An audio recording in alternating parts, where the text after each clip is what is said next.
اب چلتے ہیں اپنے اگلے برج کی طرف جو کہ ہے برج جدی، اور آپ کو بیان کریں گے کہ ان کا 11 سے 20 ستمبر کا یہ اشرہ علم نجوم کی روشنی میں کیا کچھ بیان کرنے جا رہا ہے۔ وہ افراد جو 22 دسمبر سے 19 جنوری کے اشرے کے دوران پیدا ہوئے ہیں وہ برج جدی کے تحت آتے ہیں۔ اس کے علاوہ وہ افراد جن کو اپنی درست تاریخ پیدائش معلوم نہ ہو مگر ان کا نام جیم، خے، گاو سے شروع ہوتا ہے تو وہ بھی برج جدی کے تحت آئیں گے۔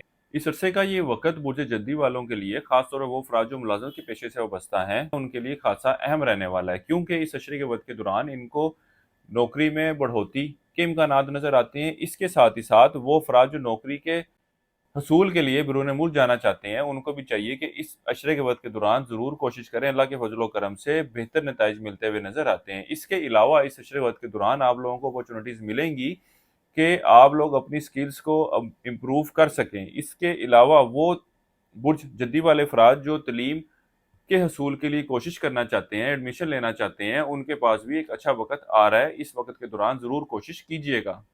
اس کے ساتھ ہی ساتھ وہ ملازم پیشہ افراد جو نوکری کے ساتھ ساتھ کسی اور پارٹ ٹائم جاب یا کاروبار کے بارے میں سوچ رہے ہیں، اللہ کے فضل و کرم سے وہ بھی ان معاملات کو حتمی شکل دیتے ہوئے نظر آئیں گے۔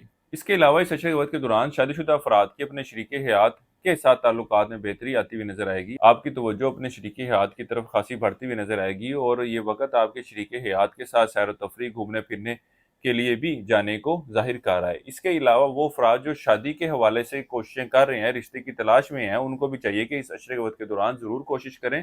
اللہ کے فضل و کرم سے اچھے رشتے ان کو ملتے ہوئے نظر آئیں گے، اور معاملات جو ہیں وہ طے پاتے ہوئے بھی نظر آتے ہیں۔ وہ افراد جو سٹاک مارکیٹ، کرپٹو کرنسی، اس طرح کی دیگر ڈیجیٹل کرنسیز میں ٹریڈنگ کر رہے ہیں، اس عشرے کے وقت کے دوران خاص طور پر اس عشرے کے شروع کے ایام میں یہ ان معاملات سے مالی فائدہ حاصل کرتے ہوئے نظر آتے ہیں، لیکن ان لوگوں کو چاہیے کہ اس بات کا دھیان رکھیں کہ لوگوں کی باتوں میں آ کر کوئی بھی فیصلہ نہ لیں، اپنے علم سے، اپنے سکل سے، اپنی سمجھ سے چیزوں کو لے کر چلیں۔ انشاءاللہ تعالی معاملات میں بہتری واقع ہوگی، اور اب ان معاملات کے حوالے سے جتنی نالج اکٹھی کر سکیں اس کو بھی ضرور اکٹھا کریں تاکہ آپ ان معاملات کے حوالے سے بہتر ڈیسیجن لے سکیں۔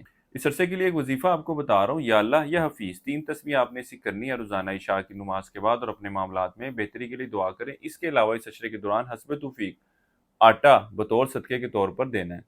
کسی بھی مثبت کام کا آغاز کرنا چاہیں تو اس عشرے کی 11 اور 20 تاریخ کا آپ لوگوں نے انتخاب کرنا ہے۔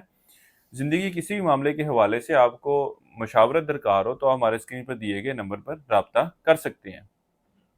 عشق و محبت سے وابستہ افراد کے آپسی تعلقات میں اونچ نیچ رہے گی، اور معاملات جو ہیں وہ بہتری کی شکل لیتے ہوئے نظر نہیں آ رہے۔ اس عشرے کا وقت کاروباری افراد کے لیے بھی کچھ پریشانی کی نشاندہی کر رہا ہے، خاص طور پر اس عشرے کے آخری ایام سے شروع ہونے والا وقت، کیونکہ اس عشرے کے وقت کے دوران یہ کاروباری معاملات کے حوالے سے کچھ غلط فیصلے لیتے ہوئے نظر آئیں گے۔ اس کے علاوہ آپ برج جدی والے افراد کی اپنے قریبی رشتہ داروں، بہن بھائیوں کے ساتھ بھی کچھ انبن ہوتی ہوئی نظر آ رہی ہے، معاملات جو ہیں وہ خرابی کی شکل لیتے ہوئے نظر آ رہے ہیں۔ اس عرصے کے وقت کے دوران آپ کی توجہ مذہبی معاملات کی طرف مرکوز رہے گی، اور وہ افراد جو قانونی معاملات، قانونی مسائل کا شکار ہیں، وہ بھی ان معاملات کو حل کرنے کے حوالے سے ہر ممکن کوششیں کرتے ہوئے نظر آتے ہیں۔ اولاد کے معاملات کی طرف بھی آپ کو توجہ دینے کی ضرورت ہے۔